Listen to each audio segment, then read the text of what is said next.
أعوذ بالله من الشيطان الرجيم. بسم الله الرحمن الرحيم.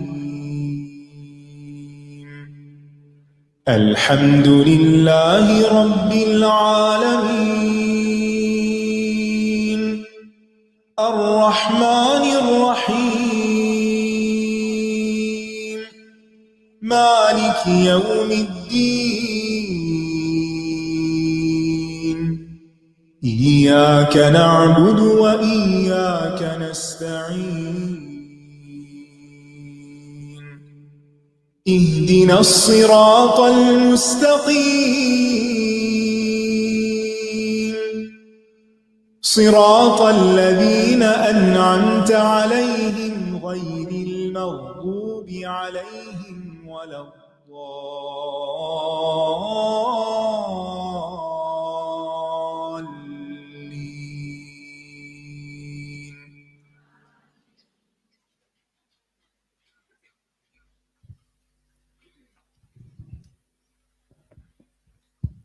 السلام علیکم ورحمۃ اللہ وبرکاتہ۔ کیا حال ہے سب کا؟ آج ہمارے ساتھ گجرات سے بھی مہمان آئے ہوئے ہیں۔ ہاتھ کھڑا کریں، کون کون آیا ہوا؟ ماشاء اللہ، اہلاً و سہلاً مرحبا۔ اللہ تعالیٰ آپ کو علم کے سفر کی برکتیں عطا کرے۔ تو پھر کیسی رہی آپ کی نمازیں؟ ویکینڈ پہ ظاہر ہے مصروفیت ہوگی، میل ملاپ ہوگا، کوئی شادی پارٹی ہوگی، اور نمازیں کیسی رہیں پھر؟ اذان کے وقت توجہ رہتی ہے؟ کوئی دعائیں شعائیں مانگتے ہیں؟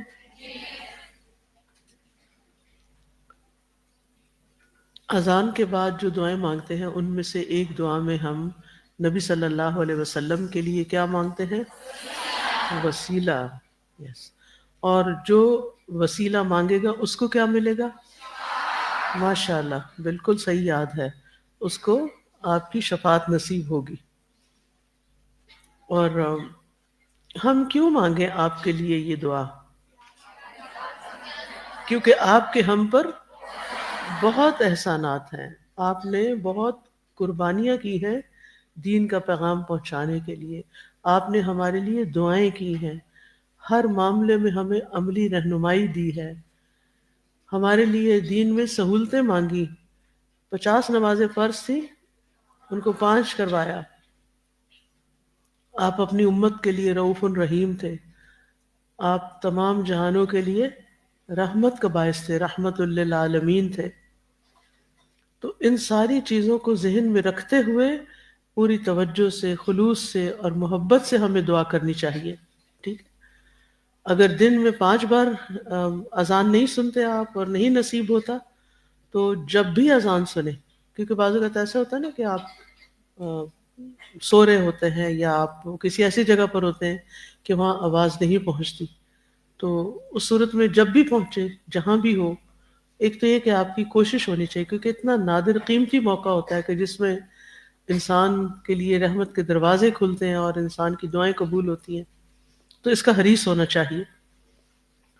تو بہرحال جب اذان ہوتی ہے اور ہم دعا مانگتے ہیں اور پھر نماز کی طرف متوجہ ہوتی تو نماز میں خشوع بھی پیدا ہوتا ہے، اور پھر ہمارا ذہن، دل، دماغ، جسم سارا تیار ہو جاتا ہے اللہ تعالیٰ کے حضور جھکنے کے لیے۔ اور پھر یہ کہ ہم جو دعائیں مانگیں وہ صرف دنیا کی نہ ہوں بلکہ آخرت کی بھی ہوں، یہ یاد رہے گا، کیونکہ قرآن مجید میں اللہ تعالیٰ فرماتے ہیں نا، کچھ لوگ ایسے ہیں کہ جو صرف دنیا مانگتے ہیں، ان کا آخرت میں کوئی حصہ نہیں، اور کچھ ایسے ہیں جو دنیا بھی مانگتے ہیں، آخرت میں مانگتے ہیں، یہ زیادہ عقل مند لوگ ہیں، ٹھیک ہے؟ چلیے ہم شروع کرتے ہیں آج کا لیسن۔ نحمده ونصلي على رسوله الكريم، اما بعد فاعوذ بالله من الشيطان الرجيم، بسم الله الرحمن الرحيم، رب اشرح لي صدري ويسر لي امري واحلل عقدة من لساني يفقهوا قولي۔ بسم الله الرحمن الرحيم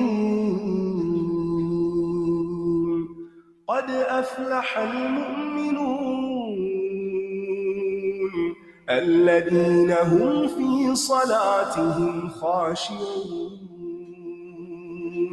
والذين هم عن اللغو معرضون.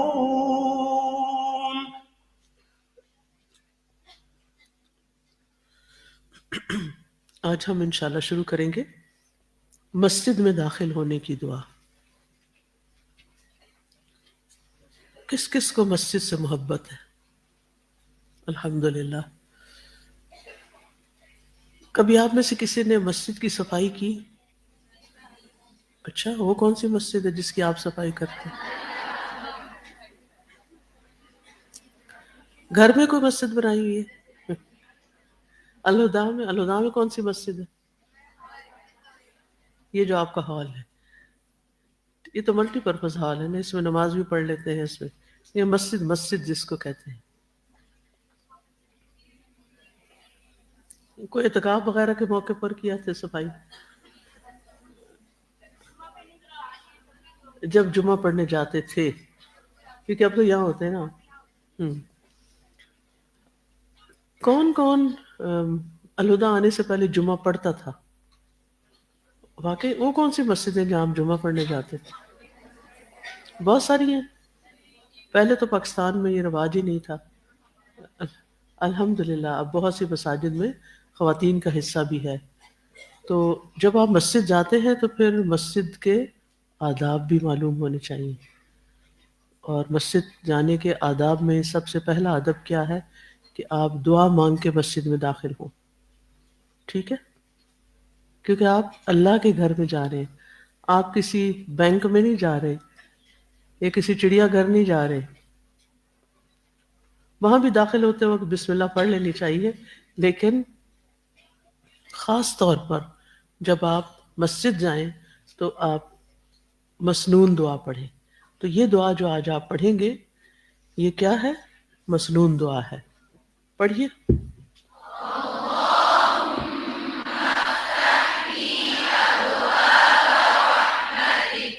اللہم، اے اللہ، افتح کھول دے، لی میرے لیے، ابواب دروازے، باب کی جمع ہے، رحمت کا اپنی رحمت کے. اے اللہ میرے لیے اپنی رحمت کے دروازے کھول دے. یہ دعا صحیح مسلم میں آتی ہے. رسول اللہ صلی اللہ علیہ وسلم نے فرمایا، جب تم میں سے کوئی آدمی مسجد میں داخل ہو تو اسے چاہیے کہ یہ دعا کہے، اللہم افتح لی ابواب رحمتک. اس دعا کا مطلب یہ ہے کہ بندہ اللہ تعالیٰ سے سوال کرتا ہے کہ اللہ اس کو ہر خیر اور نیکی کی توفیق عطا کرے. جب آپ اللہ سے مسجد میں داخل ہوتے وقت رحمت مانگتے ہیں تو دراصل کیا مانگتے ہیں؟ کہ میں جہاں جا رہا ہوں وہاں سے مجھے کیا ملے؟ خیر اور نیکی کی توفیق ملے. اللہ تعالیٰ مجھ پہ رحم فرمائے، میری مشکلات آسان کر دے، درجات بلند کر دے. میرے لیے جیسے مسجد کے دروازے کھولے ہیں اپنی رحمت کے دروازے کھولے. اور رحمت کا ایک معنی جنت بھی ہے. ٹھیک ہے؟ یعنی دنیا میں تو نے میرے لیے یہ رحمت کا دروازہ کھول دیا تو آخرت میں میرے لیے کیا کھول دے؟ جنت کے دروازے کھول دے.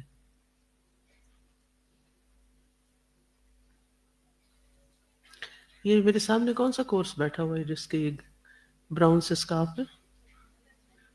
کیا پڑھتے ہیں آپ لوگ؟ کہاں کیا پڑھتے ہیں؟ ہاں؟ تعلیم و تجوید. ٹھیک ہے. آپ سب نا اپنی توجہ سیدھی رکھیں، ادھر ادھر نہ دیکھیں. کیا دیکھتے ہیں لوگوں کی شکلوں میں؟ کبھی نہیں دیکھے لوگ. طالب علم جو ہے نا اس کا سب سے پہلا کام یہ ہے کہ وہ جس کام کے لیے آیا اس کے لیے نیت درست کرے اور پھر اس پر توجہ بھی رکھے. تو آج کل سب سے بڑی مشکل یہ ہوگی کہ ہم جہاں ہوتے ہیں وہاں ہوتے نہیں. ہم فزیکلی کہیں اور ہوتے ہیں اور خیالوں میں کہیں اور ہوتے ہیں. یہ بہت بڑا المیہ ہے. اور یہ مرض بڑھتا جا رہا ہے. تو اس وقت وہ غنیمت جانے، آج کا دن بس آج کے لیے، کل نہیں یہ ملے گا، کل کوئی اور دن ہے. تو جو آج فائدہ اٹھانا ہے وہ آج اٹھائیں.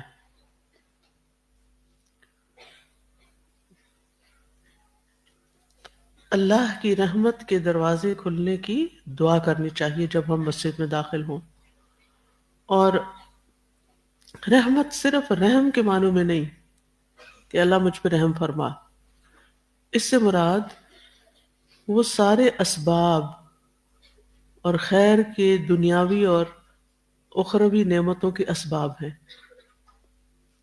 یعنی ساری ہر طرح کی خیر حاصل کرنے کے اسباب، جیسے اللہ تعالی ہمیں عبادت کی توفیق دے، ہمیں علم عطا کرے، کیونکہ مسجد سے علم بھی ملتا ہے، اور پھر یہ کہ آخرت میں جنت بھی ملے.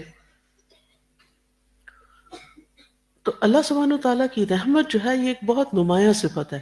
قرآن مجید کے آغاز میں بھی اللہ تعالیٰ کی جو سب سے پہلی صفت بیان ہوئی ہے وہ کیا ہے؟ بسم اللہ الرحمن الرحیم. اللہ تعالیٰ کی رحمت کا ذکر ہوا ہے، اور یہ اللہ تعالیٰ کے ناموں میں سے خوبصورت نام ہے، الرحمن اور الرحیم. غفور الرحیم بھی آتا ہے، رحمان الرحیم بھی آتا ہے. تو اللہ سبحانہ وتعالیٰ کی رحمت ہر چیز پہ چھائی ہوئی ہے، بہت وسیع ہے. ان ربک واسع المغفرہ، اتنی وسیع کہ وہ سب کو معاف کر سکتا ہے، اور جب بھی کوئی معافی مانگے وہ اس کو معاف کر دیتا ہے. اس کی رحمت اس کے غضب پر غالب ہے، حاوی ہے. اس کی رحمت کے 100 حصے ہیں، جس میں سے صرف ایک حصہ دنیا میں ہے اور باقی ساری آخرت میں. اسی رحمت کی وجہ سے پھر آخرت میں انسانوں کی بخشش ہوگی. اللہ سبحانہ تعالیٰ بڑے سے بڑے گناہگار کو بھی معاف کر دیتا ہے، کیونکہ بہت مہربان ہے، بڑا ہی رحمان اور رحیم ہے. فرعون تک کے لیے اللہ سبحانہ تعالیٰ نے، جس نے کہا تھا انا ربکم الاعلی، تو سورۃ طٰہٰ میں فرعون کا ذکر کرتے ہوئے اللہ تعالیٰ نے فرمایا وَإِنِّي لَغَفَّارٌ لِمَن تَابَ وَآمَنَ وَعَمِلَ صَالِحًا ثُمَّ اهْتَدَىٰ، اور بے شک میں یقیناً اس کو بہت بخشنے والا ہوں جو توبہ کرے، ایمان لائے، نیک عمل کرے، پھر سیدھے رستے پہ چلے. تو ایسے لوگوں پر اپنے رب کی رحمتیں ہوتی ہیں. تو چھوٹے چھوٹے نیک اعمال اللہ تعالیٰ کی رحمت کا سبب بن جاتے ہیں. چند قطرے اللہ کے خوف سے آنکھوں سے نکلنا، آنسوؤں کے، اسی طرح راستے سے تکلیف دہ چیز ہٹا دینا. تو اللہ سبحانہ تعالیٰ کی رحمت بہت وسیع ہے. ہم چھوٹی سی نیکی کا سوچتے بھی ہم اس پر بھی ثواب دے دیتا ہے. تو یہ مہربان رب کے سوا کون کر سکتا ہے؟ تو ہمیں ایسے کاموں کا حریص ہونا چاہیے جس سے ہمیں اللہ تعالیٰ کی رحمت نصیب ہو. اور اس میں خاص طور پر آپ کے ریفرنس سے قرآن مجید کو خاموشی سے سننا، توجہ سے سننا. وَإِذَا قُرِئَ الْقُرْآنُ، شبیم پڑھیں اس آیت کو. وَإِذَا قُرِئَ الْقُرْآنُ وَإِذَا قُرِئَ الْقُرْآنُ فَاسْتَمِعُوا لَهُ وَأَنصِتُوا لَعَلَّكُمْ تُرْحَمُونَ. اور جب قرآن پڑھا جائے تو اسے غور سے سنو اور خاموش رہو، شاید کہ تم پہ رحم کیا جائے، یا تاکہ تم پہ رحم کیا جائے. تو رحمت پانے کے لیے، اللہ تعالیٰ کی رحمت پانے کے لیے، یعنی ہر طرح کی خیر پانے کے لیے قرآن مجید جب پڑھا جا رہا ہو تو اس کو توجہ سے سننا ضروری ہے. پھر اسی طرح جو شخص استغفار کرتا ہے اس پر بھی اللہ کی رحمت ہوتی ہے. لولا تستغفرون اللہ لعلکم ترحمون. دوسروں کو معاف کرنے والوں کے لیے اللہ غفور و رحیم ہے. جو زمین والوں پہ رحم کرتے ہیں، اور زمین والوں میں کون کون شامل ہے؟ صرف انسان؟ تمام کی تمام مخلوقات. حدیث میں آتا ہے الراحمون یرحمہم الرحمن، رحم کرنے والوں پر رحمان رحم کرتا ہے. ارحموا من فی الارض یرحمکم من فی السماء، جو زمین والے ہیں ان پر تم رحم کرو تو آسمان والا تم پہ رحم کرے گا. تو اس لیے اگر ہم اللہ تعالیٰ کی رحمت پانا چاہتے ہیں تو ہمیں دعا بھی کرنی چاہیے اور وہ کام بھی کرنے چاہیے جن سے اللہ تعالیٰ کی رحمت واجب ہو جاتی ہے، آ جاتی ہے، اور پھر خیر اور بھلائی کے دروازے کھل جاتے ہیں، مشکلات آسان ہو جاتی ہیں. اللہ کی رحمت آ گئی تو بس سبھی کچھ آ گیا، خیر ہی خیر ہو گئی، بھلائی ہی بھلائی ہو گئی. ٹھیک ہے. تو میں بات کر رہی تھی کہ مسجد سے محبت کی، مسجد جانے کا شوق رکھنے کی، اور مسجدوں کو آباد کرنے کی. تو مسجدیں آباد ہوتی ہیں کس سے؟ انسانوں سے، عبادت کرنے والوں سے. وَأَن طَهِّرَ بَيْتِيَ لِلطَّائِفِينَ وَالْعَاكِفِينَ وَالرُّكَّعِ السُّجُودِ، رکوع اور سجدے کرنے والوں سے. تو مسجد جا کر کیا کرنا چاہیے ہمیں؟ اللہ سبحانہ وتعالیٰ کے ذکر کی طرف متوجہ رہنا چاہیے. بہت سے لوگ مسجد کو ایک سوشل گیدرنگ کا ذریعہ بنا لیتے ہیں کہ وہاں جا کر سوشلائز کرتے ہیں، بس ہنسی مذاق کھانا پینا. مسجد کو بالکل ایسے لیتے ہیں جیسے کوئی عام سیر و تفریح کی جگہ ہو. اگر آپ کو میری بات پر یقین نہ ہو تو کسی وقت آپ بھی چلے جائیے فیصل مسجد. یس، فیصل مسجد ایک پکنک سپاٹ بنا ہوا ہے اور اسے دیکھ کے بڑی تکلیف ہوتی ہے. خواتین بے حجاب پھر رہی ہوتی ہیں، کھانا پینا چل رہا ہوتا ہے، تصویریں اتار رہے ہوتے ہیں. ایسا لگتا ہے کہ جو شادی کے بعد لوگ ہانی مون منانے فیصل مسجد آ جاتے ہیں. آج کل کا تو میں گئی نہیں، پتہ نہیں، لیکن جب میں یونیورسٹی میں پڑھاتی تھی تو ہمارا کیمپس وہاں قریب ہی تھا، تو پھر اکثر یہ نظارے نظر آ رہے ہوتے تھے اور بڑا ہی دکھ ہوتا تھا. اگر کوئی مسجد میں اس طرح کے کام کر رہا ہو تو کیا کرنا چاہیے؟ منع کرنا چاہیے، خاص طور پر ان سائڈ. چلے صحن بھی مسجد کا حصہ ہی ہے، اس کو بھی مسجد ہی کہتے ہیں، تو آپ کیسے منع کریں گے؟ پاس سے گزرتے کہتے دیکھیے یہ مسجد ہے، کوئی شور کر رہا ہے، کوئی گندگی پھیلا رہا ہے، کوئی دیکھیے یہ مسجد ہے. بس اس کو صرف اتنا جملہ کہنا بھی کافی، دیکھیے یہ اللہ کا گھر ہے. اور اس کے علاوہ بھی جو مساجد ہوں جن کو لوگوں نے تفریح گاہیں بنا لیا ہے تو یہ ان کے تقدس اور احترام کے خلاف ہے، تو ہمیں خود اس کا حصہ نہیں بننا. ٹھیک ہے. یعنی کئی لوگوں نے، اسلام آباد ہی کے رہنے والے کئی لوگ کیا کرتے ہیں، اب بہت سے فلیٹس وغیرہ بن گئے نا، تو گھر چھوٹے چھوٹے بھی ہیں. پہلے شروع میں اسلام آباد بنا تھا تو ہر گھر میں کچھ نہ کچھ لان ہوتا تھا، کوئی سبزہ ہوتا تھا، کوئی کھلی جگہ ہوتی تھی، صحن ہوتا تھا. لیکن اب آبادی بڑھ گئی ہے تو گھر بھی چھوٹے ہیں اور لوگ پھر تنگ آتے ہیں، بچے چھوٹے چھوٹے، تو ان کو پارک تو اتنے ہیں کوئی نہیں، ایک ہی F9 ہے اور اس میں بھی پتہ نہیں اب کیا ہوتا ہے. تو پھر لوگ، اور پھر یہ کہ وہ چونکہ پہاڑ کے قریب ہے نا تو گرمیوں میں بڑی اچھی ہوا چلتی ہے، تو اکثر لوگ کھانا پینا لے کے وہاں جا کے کھاتے ہیں، پکنک مناتے ہیں.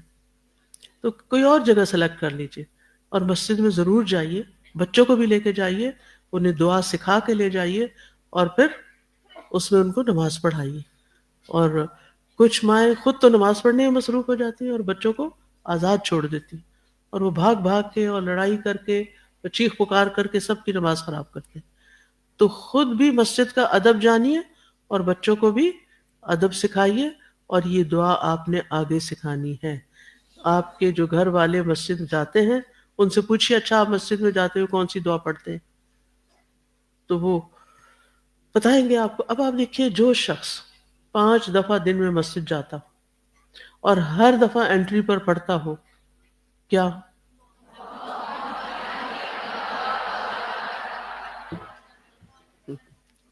اللہم سوری اللہم افتح لی ابواب رحمت. 5 دفعہ دن میں رحمت کے دروازے کھلنے کی دعا کر رہا ہوں، تو پھر کیا ہوگا؟ انشاءاللہ رحمت کے دروازے کھل جائیں. رحمت کے دروازے کھلنے کا مطلب کیا ہے؟ خیر و بھلائی کے دروازے کھل جائیں گے، نیکیاں کرنے کی توفیق ہوگی. اگر نیکیاں کرنے کی توفیق ہوگی تو کیا ہوگا؟ انجام اچھا ہوگا، جنت میں اللہ کی رحمت سے جنت بھی ملے گی. ٹھیک ہے. تو اس دعا کو معمولی نہ سمجھیں، پورے جذبے کے ساتھ، اور خاص طور پر جب آپ حج اور عمرے پہ جائیں، مسجد حرام میں داخل ہوں، مسجد نبوی میں داخل ہوں، تو آپ اس وقت بھی خاص طور پر پڑھیں کہ اللہم افتح لی ابواب رحمتک، اور خوش ہو جائیں کہ اللہ کی رحمت قریب ہے. ان رحمت اللہ قریب من المحسنین، بے شک اللہ کی رحمت نیکی کرنے والوں کے قریب ہے. اب ملے گی، یعنی انہوں نے مانگی ہے، ان کو رحمت ملے گی. ٹھیک ہے، چلیے اگلی دعا پڑھیے.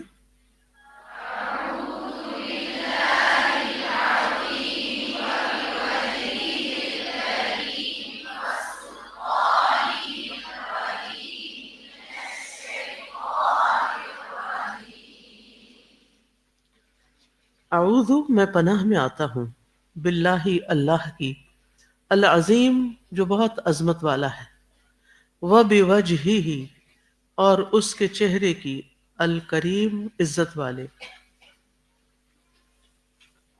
پہلے اللہ کی ذات کی بات کی گئی، پھر اس کے چہرے کی بات کی گئی. وسلطانہ اور اس کی بادشاہت، القدیم ازلی، شروع کی، ہمیشہ سے. قدیم بس ہم اردو میں تو پرانا کہتے ہیں، تو پرانے نہیں اس کو کہہ سکتے، ازلی یعنی اول سے. من الشیطانی، شیطان سے، الرجیم مردود، میں شیطان مردود سے اللہ کی پناہ چاہتا ہوں، یعنی شیطان مردود سے بچنے کے لیے، اس کے شر سے بچنے کے لیے اللہ کی پناہ لیتا ہوں. کون ہے اللہ؟ جو انتہائی عظمت والا ہے، یعنی بہت عظیم ہے، بہت بڑا ہے. میں اس کے عزت والے چہرے کی پناہ لیتا ہوں. اور وہ چہرے والی دعا بھی آتی ہے آپ کو، اعوذ بوجہ اللہ العظیم الذی لیس شیء اعظم منہ، اس سے بڑی کوئی چیز ہے ہی نہیں. اور اس کی ازلی بادشاہت کی پناہ لیتا ہوں کہ وہ ہمیشہ سے بادشاہ ہے. ٹھیک ہے، اس دعا کے بارے میں سنن نبی داؤد میں آتا ہے، عبداللہ ابن عمرو ابن العاص رضی اللہ عنہ نبی صلی اللہ علیہ وسلم سے بیان کرتے ہیں کہ آپ جب مسجد میں داخل ہوا کرتے تو یہ کہا کرتے تھے، اعوذ باللہ العظیم وبوجہہ الکریم وسلطانہ القدیم من الشیطان الرجیم. میں شیطان مردود کے شر سے اللہ کی پناہ چاہتا ہوں جو انتہائی عظمت والا ہے. میں اس کے انتہائی محترم چہرے کی پناہ لیتا ہوں اور اس کے سلطان قدیم کی پناہ لیتا ہوں. کہا بس اتنا ہی؟ میں نے کہا ہاں. کہ انسان جب یہ کہہ لیتا ہے تو ابلیس کہتا ہے آج یہ شخص سارے دن کے لیے مجھ سے محفوظ ہو گیا. یعنی جو شخص صبح کے وقت مسجد جاتے ہوئے یہ دعا پڑھ لیتا ہے تو وہ سارے دن کے لیے شیطان سے پروٹیکشن حاصل کر لیتا ہے، بچ جاتا ہے.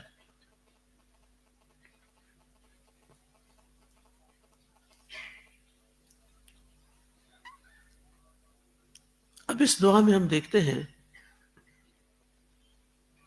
پہلی دعا میں کیا ہے؟ کچھ مانگا گیا، اور یہ اس دعا میں کچھ کسی چیز سے بچنے کی دعا کی گئی ہے.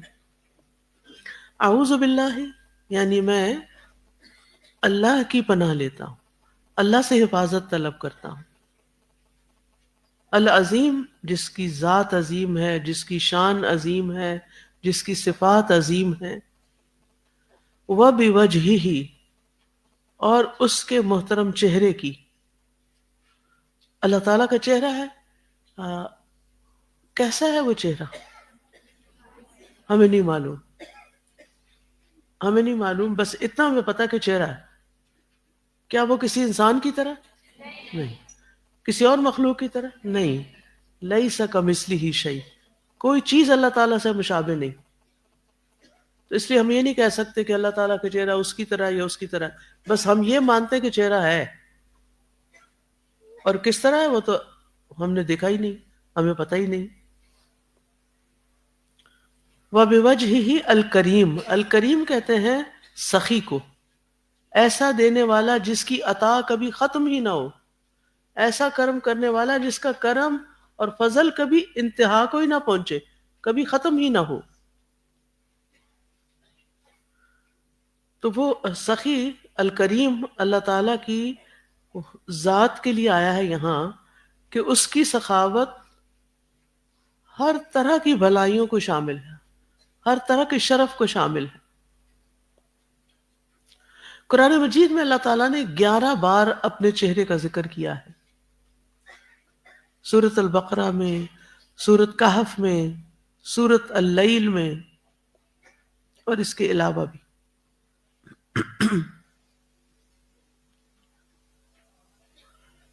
اب اللہ تعالیٰ کے چہرے کی یہ صفت کیسی ہے؟ ابو موسیٰ روایت کرتے ہیں کہ رسول اللہ صلی اللہ علیہ وسلم نے ہم میں کھڑے ہو کر 5 باتیں فرمائیں۔ نمبر 1، اللہ عز و جل سوتا نہیں اور نہ ہی سونا اس کی شان ہے۔ کوئی دلیل؟ یس، لا تأخذہ سنۃ ولا نوم۔ نمبر 2، میزان اعمال کو جھکاتا اور بلند کرتا ہے، یعنی ہمارے جو عمل ہوتے ہیں اگر وہ نیک ہوں تو کیا ہوتا ہے؟ میزان جھک جاتا ہے، اور اگر گناہ زیادہ ہو تو نیکیاں کم ہونے لگتی ہیں، وہ اوپر اٹھ جاتی ہیں۔ اس کی طرف رات کا عمل دن کے عمل سے پہلے اور دن کا عمل رات کے عمل سے پہلے بلند کیا جاتا ہے، یعنی پیش کیا جاتا ہے، اور اس کا حجاب نور ہے۔ اور ابو بکر رضی اللہ عنہ کی روایت میں ہے کہ اس کا حجاب آگ ہے، اگر وہ اسے کھول دے، یعنی اس نور کو اوپن کر دے، تو اس کے چہرے کی شعاعیں جہاں تک اس کی نگاہیں پہنچتی ہیں مخلوق کو جلا دیں، یعنی ساری مخلوق ہی جل جائے اگر ان چہرے کی شعاؤں کو ہی صرف ان پہ ڈال دیا جائے تو اس لیے اللہ تعالیٰ نے دنیا میں اپنا آپ کسی کو نہیں دکھایا، کیونکہ کوئی انسان اس کی تاب ہی نہیں لا سکتا، دیکھنے کے قابل ہی نہیں ہم۔ اور یاد رکھیے کہ اللہ تعالیٰ کے چہرے سے عظیم چیز کوئی نہیں۔ اعوذ بوجہ اللہ العظیم الذی لیس شیء اعظم منہ۔ کعب بن احبار دعا مانگا کرتے تھے کہ میں اللہ کے عظیم چہرے کی پناہ مانگتا ہوں جس سے عظیم اور کوئی چیز نہیں۔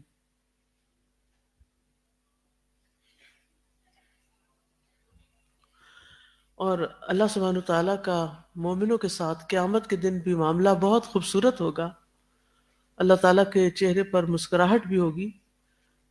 حدیث میں آتا ہے، سلسلہ صحیحہ کی حدیث ہے، قیامت والے دن ہمارا رب عز و جل ہنستے ہوئے ہمارے سامنے تجلی فرمائے گا، یعنی سامنے آ جائے گا۔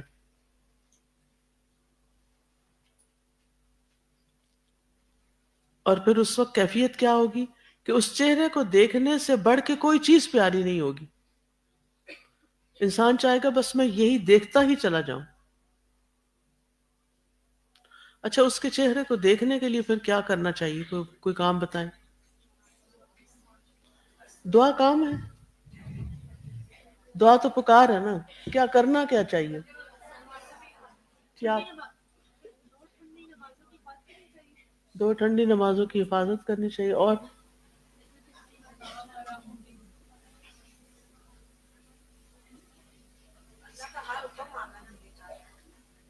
کیا ماننا چاہیے؟ ہر حکم ماننا چاہیے، ٹھیک ہے، جنرل کر دیا۔ اور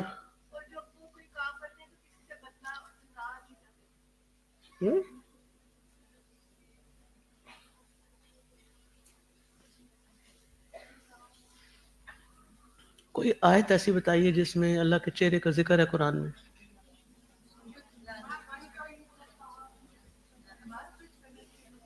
ہاں، کھانا کھلانا چاہیے۔ وَيُطْعِمُونَ الطَّعَامَ عَلَى حُبِّهِ مِسْكِينًا وَيَتِيمًا وَأَسِيرًا۔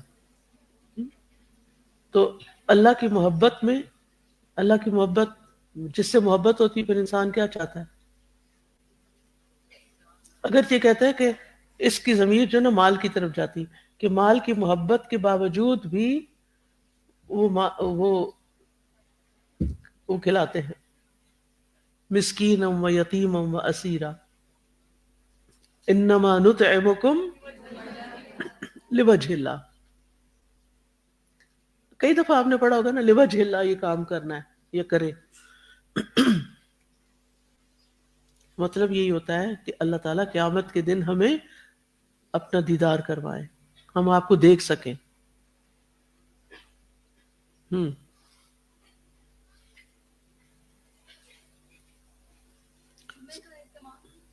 جمعے کا اہتمام کوئی دلیل؟ جی ہاں، یوم المزید، قیامت کے دن، یعنی جب جنت میں لوگ چلے جائیں گے تو ہر جمعے کو کیا کریں گے؟ جمعہ بازار بھی جائیں گے. جی، اور پہلے سے زیادہ خوبصورت ہو جائیں گے. یہاں تو بازار جا کے مٹی مٹی ہو جاتے ہیں، اور اس بازار میں خوبصورت ہو جائیں گے. اور جب وہ گھر واپس پڑھیں گھر والے بھی پہلے سے زیادہ خوبصورت ہو جائیں گے. تو یوم المزید ہے، یعنی مزید حسن ملے گا، مزید نعمتیں ملیں گی. اور یہ جو آتا نا للذین احسنوا الحسنى وزیادہ، تو زیادہ کیا ہے؟ اللہ کے چہرے کا دیدار. ہمیں اس کا شوق ہونا چاہیے دل میں. اللہ تعالیٰ میں آپ کو دیکھنا چاہتا. موسیٰ علیہ السلام نے کیا کہا تھا؟ کیا کہا تھا؟ ربی ارنی انظر الیک، اللہ مجھے آپ کو دیکھنا ہے. قال لن ترانی، یہاں نہیں دیکھ سکتے، کیونکہ ہمارے اندر وہ کیپیسٹی نہیں، ہم اس کو برداشت ہی نہیں کر سکتے. تو اس چہرے کی پناہ لے کر جو کہ بہت عظیم چیز ہے، اور کس چیز کی پناہ؟ بسلطانہ القدیم، اور اس کی قدیم بادشاہت، ازلی بادشاہت، اس کی پناہ. اور دنیا کے بادشاہ جو ہوتے ہیں وہ تو آتے اور چلے جاتے ہیں، دفن ہو جاتے ہیں، ختم ہو جاتے ہیں، لیکن اللہ سبحانہ تعالیٰ کی بادشاہت کبھی بھی ختم نہیں ہوتی. اب دیکھیں لوگ بادشاہوں سے بہت امپریس ہوتے ہیں، اور شاہانہ زندگی سے بھی بڑے یعنی کہ بہت ان کی طلب ہوتی ہے، اور وہ دیکھنا چاہتے ہیں محلات میں کیا ہے. اور وہ کئی قدیم محلات جو ہیں وہ میوزیم بن چکے ہیں کہ ان لوگوں کا رہنا سہنا کیسے تھا، وہاں بہت سی ریسرچ ہوتی ہے. تو لیکن وہ سب آئے اور چلے گئے، مگر اللہ تعالیٰ کی بادشاہت کبھی بھی ختم ہونے والی نہیں، ہمیشہ سے ہے اور ہمیشہ رہے گی. تو اس کی پناہ. ان سب چیزوں کا حوالہ دے کر کس سے بچنے کی بات کی گئی ہے؟ من الشیطان الرجیم. سوال یہ پیدا ہوتا ہے کہ شیطان مردود سے بچنے کے لیے اتنے واسطے کیوں ضروری ہے؟ تاکہ ہم جو کرنا چاہتے ہیں وہ کر لیں. اچھا، آپ نے کبھی دیکھا ہوگا کہ آپ کچھ کام شروع کرتے ہیں تو کوئی آپ کو آ کے ڈسٹریکٹ کرتا ہے، پھر 2 لفظ لکھتے ہیں، پھر کوئی آ جاتا ہے، پھر کچھ کام کرنے لگے، پھر کوئی آ جاتا ہے. گھر میں آپ دیکھیں بچے نماز ہی پڑھ رہے ہو تو کیا کرتے ہیں؟ جن کے چھوٹے چھوٹے بچے ہیں کیا کرتے ہیں؟ کہ بار بار ڈسٹرب کرتے، کبھی آگے آتے ہیں، کبھی پیچھے آتے ہیں، کبھی رونا شروع کرتے ہیں. 2 ہوں تو آپ میں لڑنا شروع کر دیتے ہیں. تو اس سے کیا ہوتا ہے؟ آپ کی نماز کا خشوع ختم ہو کے رہ جاتا ہے.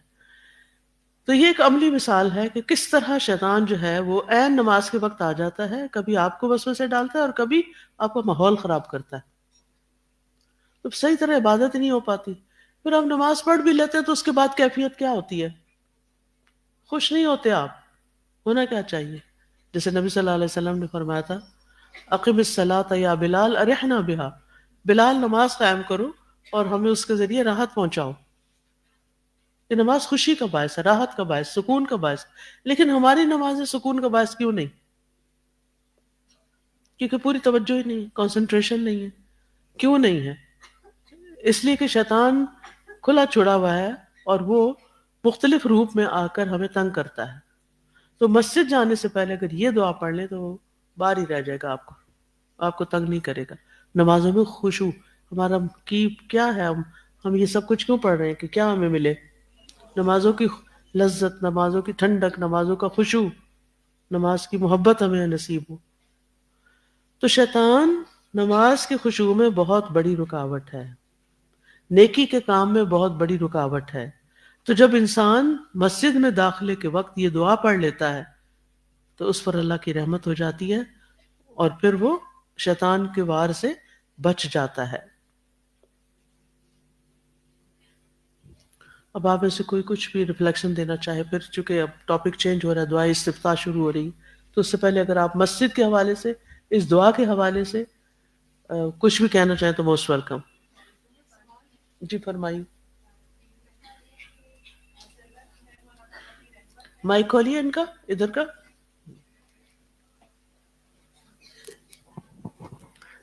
جی جنت، آپ کے لیسن سے جو میں نے اپنے لیے 3 پوائنٹس لکھے ہیں. ایک تو یہ کہ جنت چونکہ اللہ تعالیٰ کی رحمت ہے تو ہمیں ہمارے نیک اعمال کے بدلے نہیں ملے گی بلکہ اللہ تعالیٰ کی رحمت کے سبب ملے گی.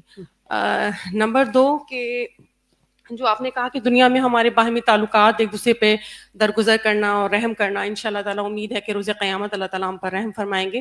کرو مہربانی تم اہل زمین پر، خدا مہرباں ہوگا عرش بری پر.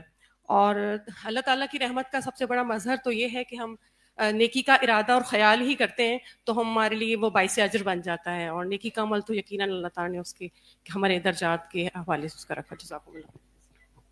السلام علیکم. سازا ایک چھوٹا سا کویسچن ہے کہ ہم کہتے ہیں کہ ہمیں نماز میں وسوسے آتے ہیں شیطان کی وجہ سے، لیکن ہم اپنی نماز کا آغاز کرتے ہیں میں اللہ کی پناہ مانگتی ہوں شیطان مردود کے شر سے، مطلب اعوذ باللہ سے. تو پھر ہم اللہ تعالیٰ کی مطلب پناہ میں مطلب کیوں نہیں آتے؟ لائک شیطان تو چلا نہیں جاتا جب ہم توز پڑھتے ہیں. نماز یہ تو مسجد جانے کے لیے پڑھ رہے ہیں نا آپ، میں یہ دعا تو مسجد جانے کے لیے نا. ٹھیک ہے، نماز سورۃ فاتحہ سے پہلے بھی آپ اعوذ باللہ پڑھتے ہیں، ٹھیک ہے. باقی سوچ سمجھ کے پڑھتے ہیں، شعور کے ساتھ پڑھتے ہیں، ہمیں یاد ہوتا ہے ہم کیا پڑھ رہے ہیں؟ سچ بتائیں. نہیں ہوتا تو اعتراض اللہ پہ نہ رکھیں، اپنے اندر دیکھیں کیوں نہیں حفاظت مل رہی.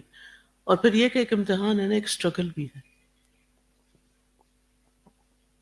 ادھر سے کوئی بات کرے گا؟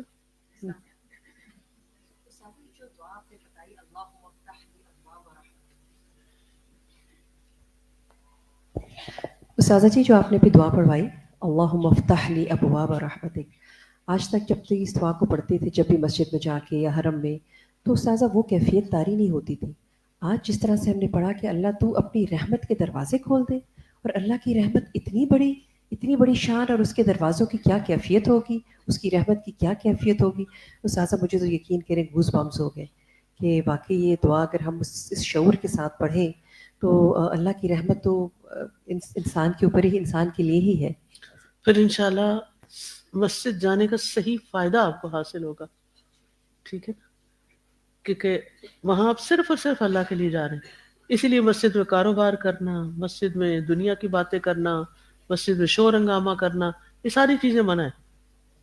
وہ صرف اللہ کے ذکر کے لیے، اللہ کی عبادت کے لیے، اللہ کی یاد کے لیے. اور پھر کتنا بڑا اجر ہے اگر آپ نے صحیح بخاری کا مساجد کا باب پڑھا ہو تو اس میں بہت سی فضیلت، کیونکہ اس وقت میرا ٹاپک مساجد نہیں تھا، لیکن یہ کہ ہم سب کو پتہ ہے کہ مسجد ہمارے لیے کتنا بڑا مقام رکھتی.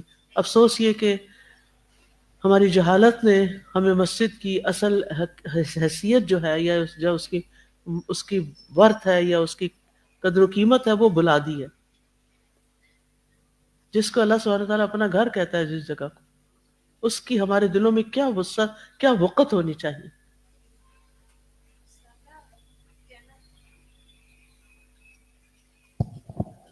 السلام علیکم. استاذہ پوچھنا تھا کہ جیسے مسجد جاتی ہوں دعا پڑھتی ہوں، لیکن جب گھر میں نماز پڑھتی ہوں تو خیال آ جاتا ہے کہ جب نماز پہ پاؤں رکھنے سے پہلے یہ دعا پڑھ لوں مسجد جانے والی، تو یہ کوئی حرج تو نہیں ہے؟ میں پڑھ لیتی ہوں اکثر. اگر آپ نے اپنے گھر میں ایک مسجد بنائی ہوئی ہے، کوئی ایک مخصوص جگہ ہے، جی جی تو ٹھیک ہے پڑھ لیں، لیکن اصل میں تو یہ صحیح مسجد میں جانے کی دعا ہے.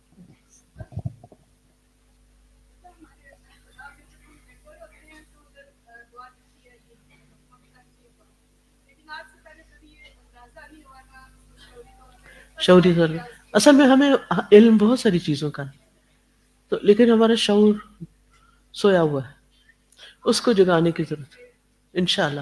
اللہ تعالیٰ آئندہ بھی ہمیں توفیق دے کہ ہم شعور کے ساتھ کام کریں۔ شعوری کوششیں جو ہے نا، یہ بہت بڑی نعمت ہے، کیونکہ آپ دیکھیے کہ ہم بہت سے کام بس ایسے ہی کر رہے ہوتے ہیں۔ کوئی بھی اگر ہم نے کام کرنا ہے نا، تو سب سے پہلے اپنے حال کا جائزہ لینا ہے، اپنی حالت پہ غور کرنا ہے، اور یہ ایک مسلسل عمل ہونا چاہیے 24/7 کا۔ کیا کیسے اپنے حال سے آگاہ رہنا ہے کہ اس وقت میرے دل کی حالت کیا ہے۔ اس وقت آپ سب بھی غور کریں، جو میں کہہ رہی ہوں نا اپنے اوپر لے کے دیکھیں، اس وقت میرے دل کی حالت کیا۔ اور یہ صرف یہ نہیں کہ اس وقت کہیں کھانے کی میز پہ بیٹھے ہوئے کسی سے بات کر رہے ہیں، نماز پڑھ رہے ہیں، کوئی بازار میں ہے، کسی فون پہ ہے، ٹیکسٹ میسج کر، کچھ بھی کر رہے ہیں، ہر وقت اپنے دل پہ نظر رکھیں، کیونکہ تقویٰ یہاں ہے نا، بڑھ رہا ہے کہ گھٹ رہا ہے۔ اس وقت میرے دل کی حالت کیا ہے، اس کو ایک اسٹرپ پہ لکھ کے کہیں لگا دیں گھر میں کہ اس وقت میرے دل کی حالت کیا ہے، کیونکہ دل جو ہے نا وہ اس ایک حالت میں رہتا ہے، یا مقلب القلوب ثبت قلبی علی دینک، ہر وقت الٹ پلٹ ہوتا رہتا ہے۔ جب وہ ابھی یہ تھا، ابھی پھر ادھر ہو گیا، تو پھر ابھی پہلے تو میں نے کہا ہاں ٹھیک ہے میرے دل کا حال، پلٹ گیا تو اب کیا، ابھی بھی تو نہیں ٹھیک ہوگا نا، کیا کرنا ہوگا، فکر کرنی ہوگی اس کی۔ پھر سوچا کریں کہ میرے ذہن میں کیا چل رہا ہے، کہ میں کیا سوچ رہی ہوں، اس وقت بھی سوچیں میرے ذہن میں کیا چل رہا ہے، کیا میں یہاں پر ہوں یا کہیں اور ہوں، میری سوچ میں کیا ہے، میری نیت میں کیا ہے، میری نیت میں کیا ہے، میں یہاں کیوں آئی ہوں، کیوں بیٹھی ہوئی ہوں، کیوں سن رہی ہوں، کیوں پڑھ رہی ہوں۔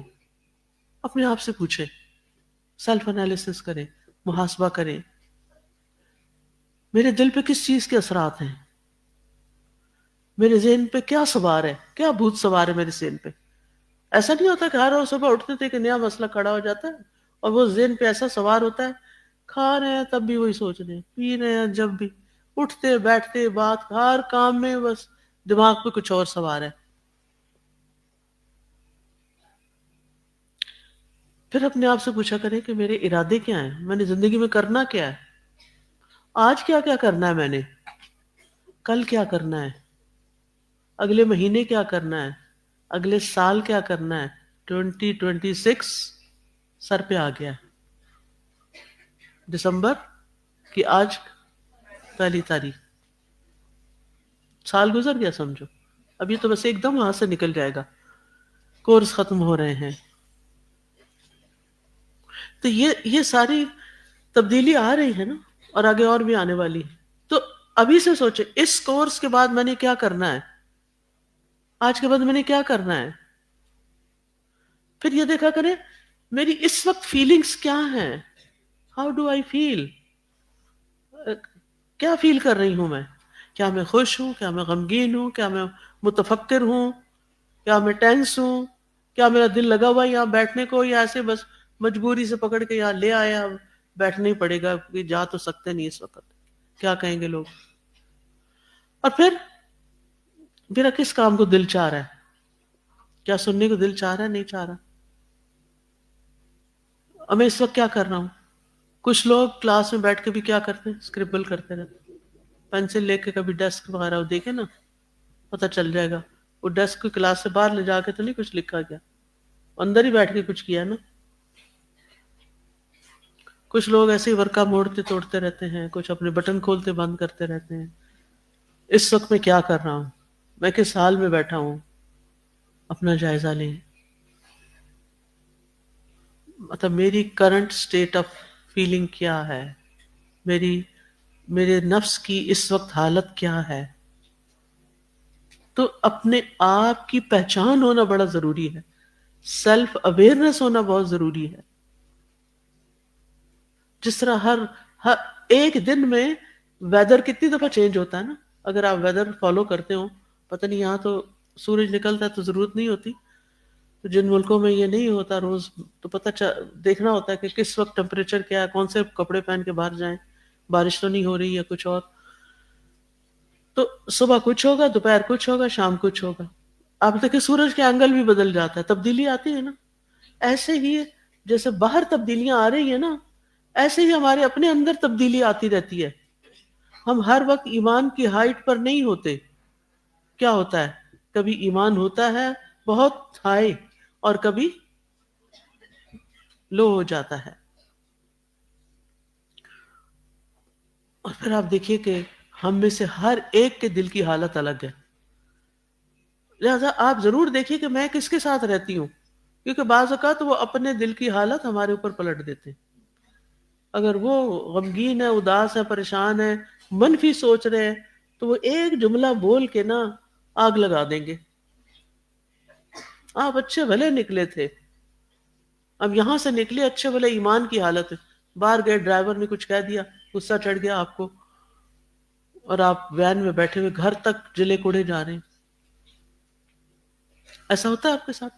ہوتا ہے نا. یعنی کبھی کسی نے ٹریگر کر دیا ہمیں، کبھی کسی نے غصہ دلا دیا. تو آپ دیکھیں جیسے ویدر بدلتا ہے نا، کبھی کلاؤڈی ہوتا ہے، کبھی روشن ہوتا ہے، ایسے ہی کبھی رین ہوتی ہے، کبھی ہوائیں چلتی ہیں، کبھی گرمی ہوتی ہے، کبھی سردی ہوتی ہے. ایسے ہمارے اندر بھی تبدیلی آتی رہتی ہے. اپنے آپ کو سمجھنے کی کوشش کریں. میں کون ہوں؟ میں کیا چاہتی ہوں؟ میں زندگی میں کیا کرنا چاہتی ہوں؟ کیا میں جو چاہتی ہوں اس کے لیے کچھ کر بھی نہیں ہوں؟ کچھ لوگ ہوتے ہیں، آپ پوچھتے ہیں نا اسے آپ کی کیا تمنا ہے؟ میری تمنا ہے میں قرآن حفظ کر لوں. تو اچھا بھئی آپ کی ڈیلی روٹین کیا ہے پھر حفظ کرنے کی؟ وہ ابھی میں ذرا سوچ رہی ہوں. کب تک سوچیں گے بھائی؟ اگر تمنا ہے تو کچھ کرنا شروع کریں، کوئی طریقہ ڈھونڈیں، کوئی رستہ بنائیں.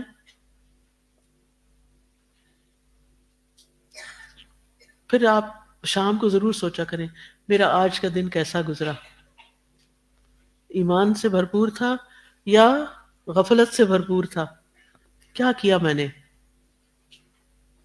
کس چیز سے مجھے خوف آتا ہے؟ کس چیز کی مجھے لالچ پڑی ہوئی ہے، یہ مل جائے بس، چاہے چوری سے ہی ملے؟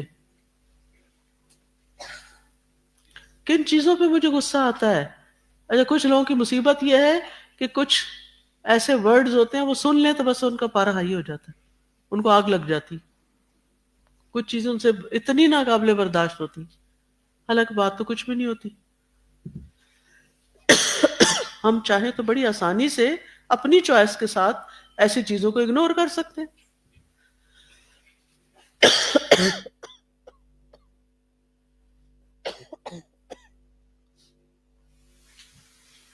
تو جانیں گے اپنے آپ کو، پہچانیں گے اپنے آپ کو. جی تو اگر آپ کے اندر یہ سلسلہ شروع ہو گیا نا، آپ سمجھے خیر کا دروازہ کھل گیا. کیونکہ اگر آپ خود اپنے جج بن گئے، آپ نے دیکھا نہیں اس وقت میرے ایمان کی حالت کچھ کمزور ہو رہی ہے، تو مجھے کیا کرنا ہے؟ جیسے آپ فزیکلی ویک فیل کرتے ہیں تو کیا کرتے ہیں؟ چلے تھکاوٹ ہو رہی ہے، کیا کریں؟ کیا کریں؟ تھوڑی ایکسرسائز کر لیتے ہیں، تھوڑی بریدنگ کر لیتے ہیں، ایسے ہی کرتے ہیں. مجھے تو کبھی نہیں سوچا. کر کے دیکھیں. بس بیسٹ جو ہے نا وہ نماز ہے. اب یقین مانے جتنے چاہے تھکے ہوئے ہوں، اچھی سے نماز پڑھے نا، صحیح رکوع سجدے کر کے، اب بعد میں بالکل ریلیکس ہوں گے. اس سے پہلے وضو بھی اچھا سا کر لیں، ہاتھ منہ دھو لیں. آدھی تھکاوٹ وہاں اتر گئی، آدھی نماز میں اتر گئی. تو اگر آپ کو اپنا پتہ ہی نہیں، اپنے بارے میں نہیں جانتے کہ میری حالت کیا ہے، تو کیا آپ اپنے آپ کو سنوار سکتے ہیں؟ پھر اپنی بہتری کے لیے کچھ کر سکتے ہیں؟ کچھ نہیں کر سکتے.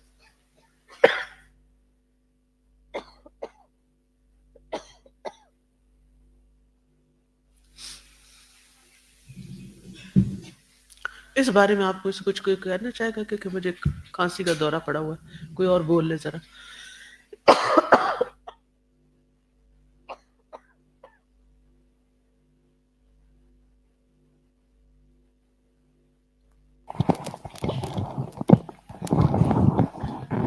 جی استاد جی، الحمدللہ اللہ تعالیٰ کا بہت احسان ہے کہ ہم لوگ پیدائشی مسلمان ہیں. ہمیں شعوری مسلمان بننا ہے. یس. تو اقبال کہتے ہیں نا کہ زبان سے کہہ بھی دیا لا الہ تو کیا حاصل، دل و نگاہ مسلمان نہیں تو کچھ بھی نہیں. تو ہمیں اپنے دل و نگاہ کو مسلمان کرنا ہے, اس کے لیے ہمیں اپنا سیلف انالیسس کرنا ہوگا. جزاک اللہ خیرا. بالکل صحیح بات سمجھی میں. زبان سے کہہ بھی دیا لا الہ تو کیا حاصل, دل و نگاہ مسلمان نہیں تو کچھ بھی نہیں. تو ہر وقت پھر کون دیکھے گا, بتائے گا کہ دل مسلمان ہے کہ نہیں, اس میں ایمان ہے کہ نہیں. تو اس کے لیے سیلف انالیسس.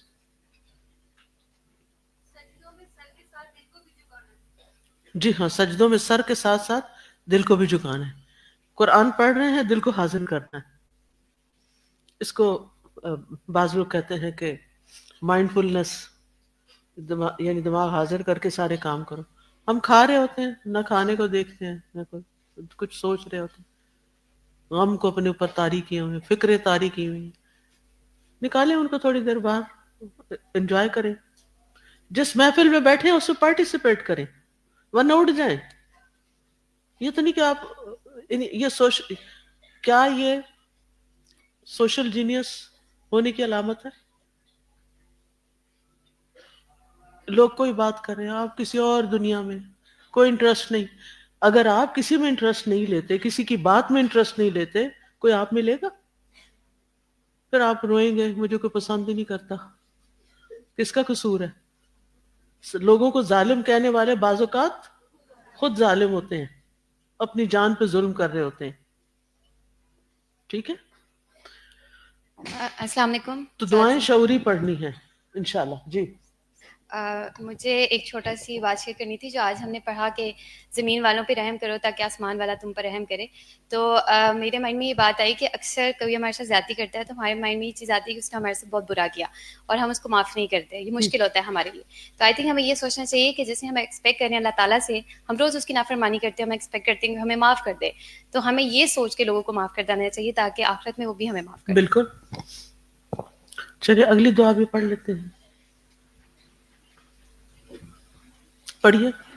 ہاں سوری, ایک منٹ رک جائیے, پہلے میں اس کو انٹروڈیوس کر لوں.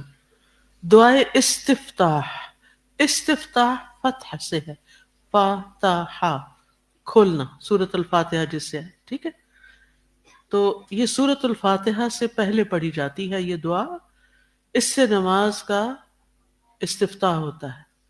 ٹھیک ہے, اب پڑھیے.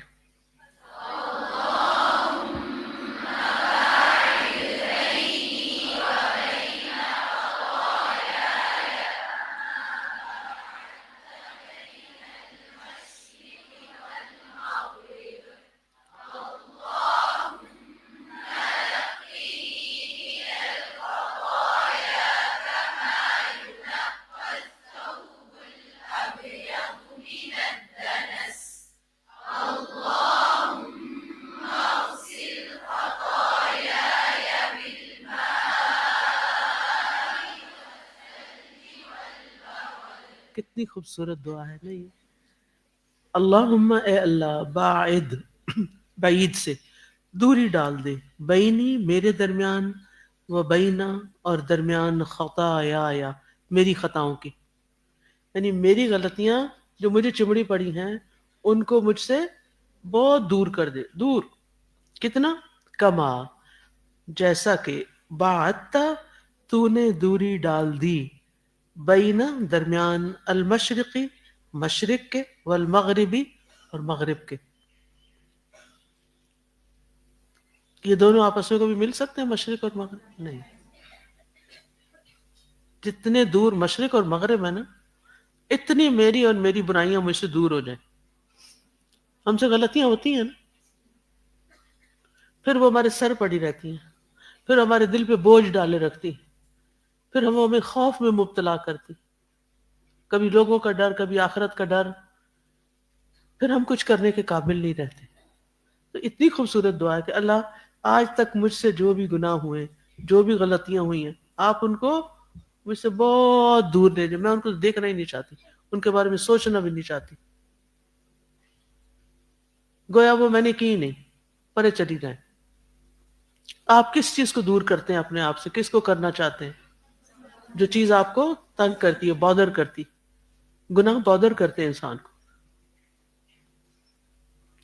اللہم اے اللہ نقنی مجھے پاک کر دے، من الخطایا خطاؤں سے، کما جیسا کہ یونقا پاک کیا جاتا ہے، الثوب کپڑا، الابید سفید، من الدنس میل کچیل سے۔ اللہ مجھے خطاؤں سے اس طرح پاک کر دے جیسے سفید کپڑے کو میل کچیل سے صاف کیا جاتا ہے۔ آپ نے دیکھا ہوگا کہ کچھ لوگ سفید کپڑے دھونے کے بعد ان کو کس میں ڈالتے ہیں؟ نیل میں نہیں، نیل تو رنگ چڑھا دیتا ہے، ایک اور قلف نہیں، بلیچ، یس بلیچ میں ڈالتے ہیں اور وہ اور زیادہ نکھر جاتے ہیں، بالکل صاف ستھرے ہو جاتے ہیں، چمکدار، اجلے۔ تو اے اللہ مجھے بھی اسی طرح چمکا دے، اجلا کر دے، میری خطائیں مجھ سے دھو دے، کیونکہ خطائیں کیا ہیں، گناہ کیا ہیں، میل ہے، جیسے میل چڑھ جاتی پھر ہم نہاتے ہیں، تو ایسے ہی اللہ دعا کے ذریعے یا اللہ میری خطائیں مجھ سے دور کر دے۔ اللہم اے اللہ، اللہم اغسل اے اللہ دھو ڈال، غسل غسل سے، خطایا یا میری خطاؤں کو، بالمائی پانی کے ساتھ، والثلجی اور برف کے ساتھ، والبرد اور اولوں کے ساتھ۔ واہ، اے اللہ دوری ڈال دے میرے درمیان اور میری خطاؤں کے درمیان، جیسا کہ تو نے دوری ڈال دی مشرق اور مغرب کے درمیان۔ اے اللہ مجھے پاک کر دے خطاؤں سے جیسا کہ پاک کیا جاتا ہے سفید کپڑا میل کچیل سے۔ اے اللہ دھو ڈال میری خطاؤں کو پانی اور برف اور اولوں کے ساتھ۔ ٹھیک ہے، یہ صحیح بخاری کی روایت ہے۔ ابو ہریرہ کہتے ہیں کہ رسول اللہ صلی اللہ علیہ وسلم تکبیر یعنی جب نماز شروع کرتے ہیں اللہ اکبر سے اور قرات کے درمیان کچھ سکوت فرماتے تھے، یعنی خاموشی اختیار کرتے۔ تو میں نے عرض کیا یا رسول اللہ میرے ماں باپ آپ پر فدا ہوں، تکبیر اور قرات کے مابین سکوت یعنی خاموشی میں آپ کیا پڑھتے ہیں؟ آپ نے فرمایا میں پڑھتا ہوں، اور پھر یہ دعا بتائی۔ بہت ہی خوبصورت دعا ہے یہ۔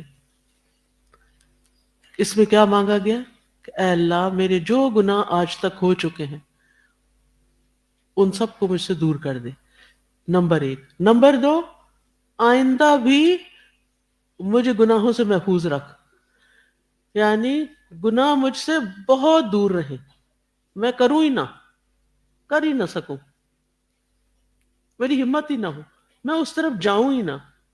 کتنی اچھی دعا ہے۔ کما بات بین المشرق والمغرب، جیسے مشرق اور مغرب کا آپس میں ملنا محال ہے، اسی طرح گناہ میرے ساتھ کبھی نہ چمڑے اور کبھی میرے پاس نہ آئے، اور میں کبھی گناہوں کی طرف نہ جاؤں۔ اللہم نقنی من الخطایا، اے اللہ مجھے میرے گناہوں میری خطاؤں کو صاف کر دے، ان کا اثر مٹا دے، جیسے سفید کپڑے سے میل کچیل صاف کی جاتی۔ دیکھیں جو رنگین کپڑا ہوتا ہے نا اس پر تو میل نظر ہی نہیں آتی، تھوڑی سی کوشش سے کیا ہوتا ہے جیسے صاف ہو گیا، لیکن سفید کپڑے میں تو نظر آ رہی ہوتی ہے نا، تو اس کو پھر ہم پھر مل مل کے دھوتے ہیں، پھر دھوتے ہیں، پھر دھوتے ہیں۔ اس لیے سفید کپڑے کی یہاں بات کی گئی کہ جس طرح سفید کپڑا دھویا چمکایا جاتا ہے، ایسے ہی مجھے بھی دھو ڈال، چمکا دے۔ اللہم اغسل خطایا بالماء والثلج والبرد، اللہ میری خطاؤں کو پانی سے دھو ڈال، برف سے اور اولوں سے۔ ثلج برف کو کہتے ہیں، آئس کو۔ جو بخارات کچھ تو ہوتے ہیں نا، بارش برستی تو پانی کے قطرے آتے ہیں، لیکن کچھ ایسے ہوتے ہیں کہ جب ٹمپریچر 0 پہ پہنچ جاتا ہے یا نقطہ انجماد جس کو کہتے ہیں، فریز ہو جاتا ہے، تو پھر وہ جو پانی کے قطرے ہوتے ہیں وہ کس میں بدل جاتے ہیں؟ آئس میں بدل جاتے ہیں، اور دھنکی ہوئی روئی کی طرح آہستہ آہستہ زمین پر گرتے رہتے ہیں۔ اور برد اولوں کو کہتے ہیں، جو بادلوں کا پانی جو ہے نا وہ ٹھنڈا ہو کر چھوٹے چھوٹے ٹکڑوں کی شکل میں زمین پہ گرتا ہے. اب یہاں پر پانی سے دھونے کی تو بات سمجھ میں آتی ہے، پانی تو ہر چیز کو دھو ڈالتا ہے، لیکن برف کا ذکر اور برد کا ذکر، ٹھنڈک کا ذکر خاص طور پر وہ کیوں؟ یہ اس لیے کہ یہ دو اس قسم کے پانی ہیں جن کو ہاتھوں نے نہیں چھوا، یعنی پیور اترتے ہیں. ٹھیک ہے، یہ پانی زمین کی آلودگی سے پاک ہوتے ہیں، تو اس سے صفائی بھی زیادہ اچھی ہوتی ہے. پھر جو پانی زیادہ پاک ہوگا اس سے صفائی زیادہ اچھی ہوگی. یعنی اس پانی کو اس سے پہلے کبھی کسی نے استعمال ہی نہیں کیا، انتہا درجے کا پاک صاف پانی ہے اور زیادہ پاک صاف کرنے والا ہے. اور آپ نے دیکھا ہوگا کچھ داغ صرف ٹھنڈے پانی سے دھلتے ہیں، پتہ ہے آپ کو؟ مثلا خون کا داغ، اگر آپ اس میں ابلتا پانی ڈال دیں نا، وہ کیا ہوتا ہے؟ پکا ہو جاتا ہے. اسی طرح آم کا داغ بھی شاید، یا چائے کا، کچھ ون آف دیم. مجھے یاد ہے بچپن میں ہم لوگ اپنے اوپر کچھ نہ کچھ گرا دیتے تھے تو امی کہتی تھی ابھی دھو لو لیکن گرم سے نہیں دھونا، پکا ہو جائے گا، ٹھنڈے سے دھونا. تو کتنی حکمت ہے اس میں کہ ٹھنڈی چیز سے دھو دے، کیونکہ کچھ داغ ٹھنڈے سے دھلتے ہیں، ٹھنڈے سے صاف ہوتے ہیں. ان کے لیے ٹھنڈا پانی یا برف استعمال کی جاتی ہے، جیسے خون کے داغ یا کچھ گہرے داغ. آج کل آئس کیوب کلیننگ بھی بڑی وائرل ہو رہی ہے، سنا ہے نا؟ اوکے. اس سے بعض چیزوں کو صاف کیا جاتا ہے. تو بعض گناہوں کے داغ اتنے گہرے ہوتے ہیں، ہماری روح کے اندر کیا ہوتے ہیں، ہمارے دل کے اندر، ہماری روح کے اندر انہوں نے زخم کیے ہوئے ہوتے ہیں یا اندر جا کے تھک کیا ہوا ہوتا ہے، تکلیف دی ہوئی ہوتی ہے ان گناہوں نے، اور افسوس اور پچھتاوا اور ریگریٹس ہوتے ہیں. تو اللہ ہمارے دل کو ٹھنڈا کر دے. یعنی جب وہ ٹھنڈے سے دھلیں گے، مجازی معنی بھی ہے نا، جب ٹھنڈ سے دھلیں گے تو کیا ہوگا؟ دل ٹھنڈا ہو جائے گا، وہ سارے غم دور ہو جائیں گے.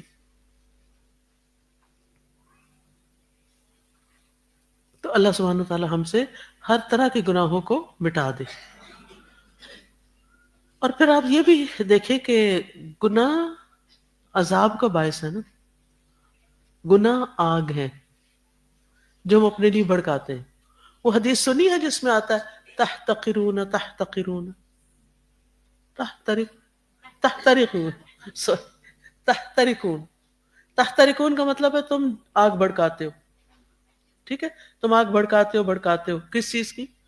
گناہوں کی. گناہوں کی ایک آگ ہوتی ہے. پھر کیا ہوتا ہے؟ نماز پڑھتے ہیں تو کیا ہوتا ہے؟ وہ بجھ جاتی. پھر دوبارہ جب وہی کام شروع ہو جاتے ہیں، کچھ نہ کچھ گڑبڑ کر جاتا ہے، پھر دوبارہ اس کو دھو دیا جاتا ہے، پھر اسی طرح بجھا دیا جاتا ہے.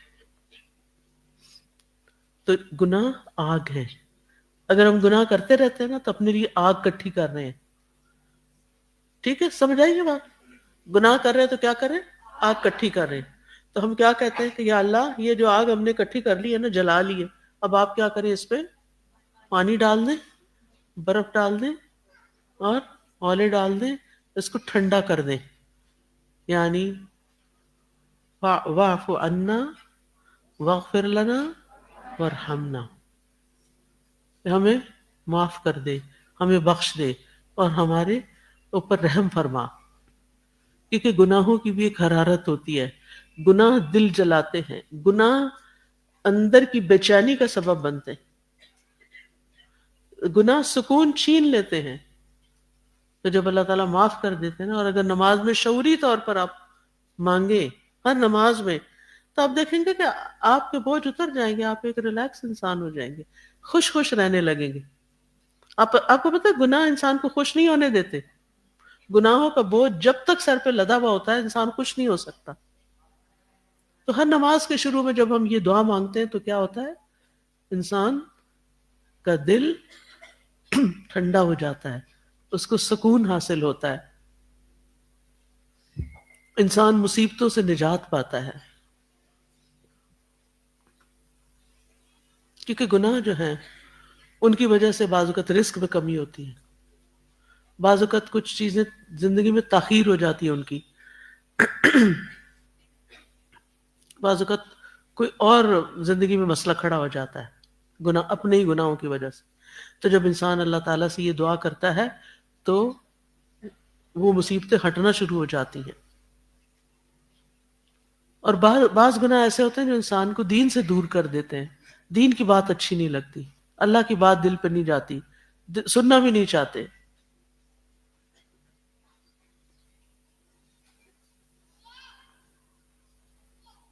ہمیں ایسے کام کرنے چاہیے جس سے گناہ مٹ جائیں، دھل جائیں، ٹھنڈے ہو جائیں. اور ان میں خاص طور پر سب سے پہلے کیا چیز آتی ہے؟ نماز. سورۃ ہود کی آیت نمبر 114 ہے، وَأَقِمِ الصَّلَاةَ طَرَفَيِ النَّهَارِ. پڑھا پڑھیے اس کو، مائک دیجئے. وَأَقِمِ الصَّلَاةَ طَرَفَيِ النَّهَارِ وَزُلَفًا مِّنَ اللَّيْلِ.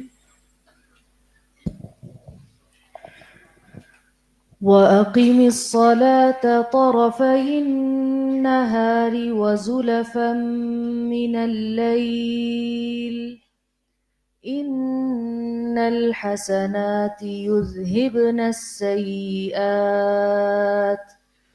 ذَلِكَ ذِكْرَى لِلذَّاكِرِينَ. جزاک اللہ. اور دن کے دونوں سروں پر، یعنی صبح و شام، اور کچھ رات گزرنے پر نماز قائم کرو، بلا شبہ نیکیاں برائیوں کو دور کر دیتی ہیں. یہ ایک ریمائنڈر ہے، یاد دہانی ہے ان لوگوں کے لیے جو اللہ کو یاد رکھنے والے، اللہ کو یاد بھی رکھتے ہیں، ان کو بھی ریمائنڈر چاہیے. اتبع السیئۃ الحسنۃ تمحها. اگر تم سے گناہ ہو جائے اس کے بعد نیکی کر لیا کرو، اس کو مٹا دے گی. پھر اسی طرح اچھی طرح وضو کرنے سے گناہ دھلتے ہیں. نبی صلی اللہ علیہ وسلم نے فرمایا جو شخص میرے وضو کی طرح وضو کرے پھر 2 رکعت پڑھے جس میں اپنے نفس سے کوئی بات نہ کرے تو اس کے گزشتہ گناہ معاف کر دیے جاتے ہیں. پھر صدقہ کرنا اور تہجد پڑھنا، عمرہ کرنا، ذکر کی مجالس میں شرکت کرنے سے گناہ معاف ہوتے ہیں، جیسے یہ مجلس ہے جس میں اللہ کا ذکر کیا جاتا ہے. رسول اللہ صلی اللہ علیہ وسلم نے فرمایا جب کوئی جماعت اکٹھی ہو کر اللہ کا ذکر کرتی ہے اور اس سے اس کا مقصد صرف اللہ کی رضا ہوتی ہے تو آسمان سے ایک منادی آواز لگاتا ہے کہ تم اس حال میں کھڑے ہو کہ تمہارے گناہ معاف ہو چکے اور تمہارے گناہ نیکیوں میں بدل دیے گئے. یہ اتنی بابرکت مجالس ہوتی ہیں جن کی ہم قدر نہیں کرتے. پھر اسی طرح بیماری میں اللہ کی تعریف کرتے رہنے سے بھی گناہ معاف ہوتے رہتے ہیں. نماز کے بعد تسبیحات کرنے سے، 100 بار سبحان اللہ و بحمدہ پڑھنے سے، سبحان اللہ و بحمدہ پڑھنے سے. ٹھیک ہے، تو چونکہ وقت کم ہے تو انشاءاللہ کل ہم آگے پڑھیں گے سبحانک اللہم و بحمدک. یہ تو سب کو آتی ہوگی دعا. اب میں سکو خوش ہے. جی آپ خوشبو. استاذہ اس دعا سے مجھے یہ بھی خیال آ رہا تھا کہ کچھ گناہ جو ہوتے ہیں نا ہم کر کے بھول جاتے ہیں، وہ ہمارے کانشیس ہی فیوز ہو جاتے ہیں، اڑ جاتے ہیں. تو انسان اگر یہ دیکھے کہ اس دعا میں ایسے گناہ جو ہمیں یاد بھی نہیں ہیں مگر وہ ہمارے ظاہر ہے سب کانشیس میں تو لوڈ ہے ان کا، اور وہ کہیں نہ کہیں ہمارے بیہیویئر کا پورا افیکٹ کر رہے ہوتے ہیں، دل کو جلا رہے ہوتے ہیں. اکثر جب آپ دیکھیں ڈپریشن کے جو مریض ہوتے ہیں، بہت لانگ ٹرم ڈپریشن، ان کا یہ بڑا کامن کمپلین ہوتی ہے کہ دل بہت گھٹتا ہے، گھبراتا ہے اور جلتا ہے. تو میں ابھی آپ نے جب کہا نا دل جلتا ہے تو مجھے ایک دم خیال آیا کہ وہ ایک ہمیں یاد بھی نہیں کہ کون سا گناہ ہمارے پلے پڑ گیا ہے. بالکل. تو کپڑا دھل جائے، کیونکہ کبھی کبھی کپڑے پہ ایسے نشان بھی ہوتے ہیں جو ہمیں نظر نہیں آ رہے ہوتے مگر وہ شاید ہوتے ہیں. تو کپڑا اس طرح دھل جائے کہ اندر باہر سے کلین ہو جائے. تو پھر یہ دعا مجھے لگتا ہے کہ ایسے گناہ بھی دھو دیتی ہے، ہمیں دوری کریٹ کر دیتی ہے جو کہ ہمیں یاد بھی نہیں ہے. بالکل. اور غصے سے بھی دل جلتا ہے، کسی کی بدتمیزی سے دل جلتا ہے، نافرمانی سے وغیرہ وغیرہ. تو اب یہ ساری ایک سچویشن ہو رہی ہے، آپ کی کسی سے لڑائی ہو رہی ہے، اذان ہو گئی، اب آپ آگے کدھر؟ نماز پڑھنے. اب آپ کیا مانگ رہے ہیں کہ اللہ یہ سب ہٹا دے اور میرا دل ٹھنڈا کر دے. استاذہ جی ایک ٹیکسٹائل انڈسٹری کا ایک ورڈ ہے پری ٹریٹمنٹ فارمولا. اس میں ہوتا یہ ہے کہ فیبرک کو اتنے مشکل مراحل سے گزار کے، بڑے تکلیف دہ مشکل مراحل سے، پھر اس کو اس قابل بنایا جاتا ہے کہ وہ فیبرک آگے آنے والی جو سٹیجز ہیں اس کو قبول کرے. تو ہمارے جو گناہ ہیں کچھ ظاہری ہوتے ہیں، کچھ باطنی ہیں، کسی نے روح کو زخمی کیا ہوا ہے، کچھ گناہوں کے سٹینز اتنے سخت ہوتے ہیں کہ پھر وہ ایک پری ٹریٹمنٹ فارمولا کے تھرو وہ مشکلات کو کرنے کے بعد انسان وہ گناہوں کی معافی مانگ لے، ان کو اپنے اوپر سے تو اتارنا ہے.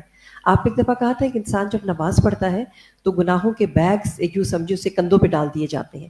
پھر جب انسان رکوع پہ جاتا ہے تو کچھ اس کے بیگز گرتے ہیں، پھر بنڈلز گرتے ہیں، پھر انسان جب سجدے میں جاتا ہے تو مزید کچھ اور بنڈلز اس کے گر جاتے ہیں. تو کتنی خوبصورت ہے یہ نماز کہ اس کے ذریعے سے ہمارے گناہ جو ہیں وہ گرنا شروع ہو جاتے ہیں.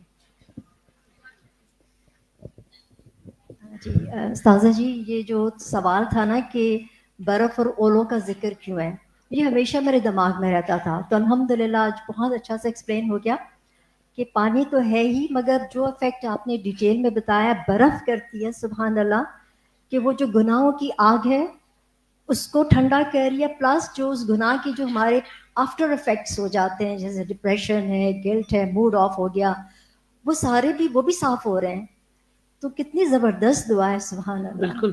اور چونکہ کینیڈا میں بہت زیادہ برف پڑتی ہے اور اکثر مشاہدہ کرنا پڑتا ہے، تو میں نے دیکھا کہ برف پڑتی ہے نا جب، تو فضا ایسی صاف ہوتی ہے جو ہوا چلنے سے بھی نہیں ہوتی، بارش سے بھی نہیں ہوتی. تو برف کے جو ذرات ہوتے ہیں وہ اپنے ساتھ ساری پولوشن لے کے نیچے لا کے رکھ دیتے ہیں. ڈسٹلڈ واٹر، بالکل جی، ماء طہورا، بالکل. السلام علیکم. وعلیکم السلام. جی مجھے بھی آج دن تک نا اس کی سمجھ کبھی نہیں آئی تھی کہ ایک تو پانی سے دھلنا، پھر برف سے اور اولوں سے. تو پانی بھی اللہ کی رحمت ہے، پھر برف اس سے بڑھ کر، اولے اس سے بڑھ کر، تو ایک سے بڑھ کر ایک. یعنی جب ہم وضو کرتے ہیں، نماز میں کھڑے ہوتے ہیں، تو وہی کہ جتنے مرضی ہمارے جسم کے اوپر یا دل کے اوپر داغ دھبے گناہوں کے ہوتے ہیں، تو اللہ تعالیٰ اپنی رحمت کے ساتھ، یہ ساری اللہ کی رحمت کی صورتیں ہیں، تو اللہ تعالیٰ کی رحمت کے ساتھ ہی ہمارے گناہ جو ہے معاف ہو سکتے ہیں اس کی رحمت کے بغیر. اور اسی لیے پھر نماز آنکھوں کی ٹھنڈک بنتی ہے، سکون کا باعث بنتی ہے، جو ہم نے شروع میں کیا. اور خشوع بھی تب آتا ہے جب ہمیں یہ باتیں سمجھ آ رہی ہوں کہ ہم پڑھ کے آ رہے ہیں. اوکے، جزاکم اللہ خیرا. سبحانک اللہم و بحمدک، اشہد ان لا الہ الا انت، استغفرک و اتوب الیک. آج چونکہ مہمان آئے ہوئے ہیں تو ان کے ساتھ تھوڑی سی مزید گفتگو کروں گی. آپ لوگ سامنے کی یہاں سے سامنے کا حصہ خالی کر دیجئے تو وہ لوگ یہاں پر آ جائیں گے. اگر باقی لوگ جا سکتے ہیں، اگر کوئی رکنا چاہے تو وہ ان کے پیچھے بیٹھ کے بات سن سکتے ہیں. السلام علیکم ورحمۃ اللہ وبرکاتہ. اللهم صل على محمد وعلى آل محمد كما صليت على إبراهيم وعلى آل إبراهيم إنك حميد مجيد. اللهم بارك على محمد وعلى آل محمد كما باركت على إبراهيم وعلى آل إبراهيم إنك حميد مجيد.